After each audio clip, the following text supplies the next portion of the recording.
ഈശോ മിശിഹായിക്ക് സ്തുതിയായിരിക്കട്ടെ. ദൈവം നമ്മോടുകൂടെ. ഒരിക്കൽ യേശു ഒരു പട്ടണത്തിലേക്ക് പ്രവേശിച്ചപ്പോൾ ഒരു കുഷ്ഠരോഗി സാഷ്ടാംഗം പ്രണമിച്ച് പ്രാർത്ഥിച്ചു, അങ്ങേക്ക് മനസ്സുണ്ടോ എന്നെ സൗഖ്യമാക്കാൻ? യേശു കൈ നീട്ടി അവനെ തൊട്ടു. മനസ്സുണ്ട് എന്ന് പറഞ്ഞ് അവനെ സൗഖ്യമാക്കുന്നുണ്ട്. ലൂക്കാ സുവിശേഷം 5-ാം അധ്യായത്തിൻ്റെ 12ഉം 13ഉം തിരുവചനങ്ങളിലാണ് നാം ഇത് കാണുന്നത്. പ്രിയപ്പെട്ടവരെ, ഒരു ചോദ്യകർത്താവും ഉത്തരം കൊടുക്കുന്ന യേശുവിനെയാണ് നമ്മൾ ഈ തിരുവചനത്തിൽ കാണുന്നത്.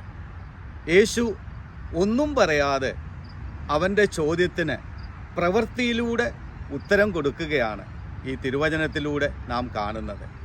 എന്തുകൊണ്ടാണ് യേശു ഒന്നും പറയാതെ അവിടെ പ്രവർത്തിച്ച് കാണിക്കുന്നതായി നാം കാണുന്നത്? യേശുവിനോടുള്ള അവൻ്റെ സമീപനമാണ് നാം അവിടെ കാണുന്നത്.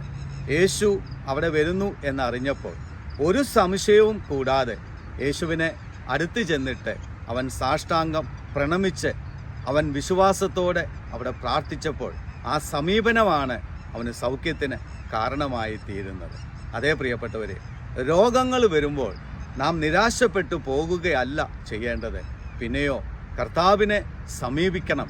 ആ സമീപനത്തിൻ്റെ അടിസ്ഥാനത്തിൽ അവൻ നമ്മളെ സൗഖ്യപ്പെടുത്തുമെന്ന് ഈ വചനം നമ്മളെ ഓർമ്മപ്പെടുത്തുകയാണ്. അതുകൊണ്ടാണ് പ്രഭാഷകൻ 38:9 നമ്മൾ വായിക്കുന്നത്, മകനെ, രോഗം വരുമ്പോൾ ഉദാസീനനാകാതെ കർത്താവിനോട് പ്രാർത്ഥിക്കുക, അവിടുന്ന് നിന്നെ സൗഖ്യപ്പെടുത്തുമെന്നാണ് രേഖപ്പെടുത്തിയിരിക്കുന്നത്.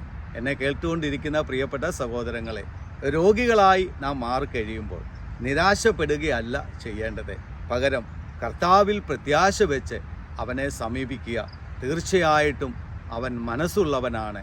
നമ്മുടെ സമീപനം എങ്ങനെയായിരിക്കുന്നോ അതനുസരിച്ച് നമുക്ക് സൗഖ്യം കിട്ടുക തന്നെ ചെയ്യുമെന്ന് ഈ വചനം നമ്മളെ ഓർമ്മപ്പെടുത്തുക. ഈ വചനത്തിൽ 2 കാര്യങ്ങൾ ദൈവം നമ്മളെ ഓർമ്മപ്പെടുത്തുന്നു. രോഗികൾ നിരാശപ്പെടരുത്. രോഗികളായിരിക്കുന്നവർക്ക് വേണ്ടി പ്രാർത്ഥിക്കേണ്ട കടമ നമുക്ക് ഓരോരുത്തർക്കും ഉണ്ട് എന്ന് ഈ വചനം ഉടനീളം നമ്മളെ ഓർമ്മപ്പെടുത്തുക. അവൻ ചോദിച്ച ഒറ്റ കാര്യമേ ഉള്ളൂ, മനസ്സുണ്ടോ എന്ന്. യേശു പറഞ്ഞു, എനിക്ക് മനസ്സുണ്ട്, അവന് സൗഖ്യം കൊടുക്കുന്നുണ്ട്. ഇമ്മാനുവേൽ, ദൈവം നമ്മോടുകൂടെ എന്ന ഈ ശുശ്രൂഷയിലൂടെ ഈ നിമിഷങ്ങളിൽ എല്ലാവരെയും സർവശക്തനായ ദൈവം സമൃദ്ധമായി അനുഗ്രഹിക്കട്ടെ.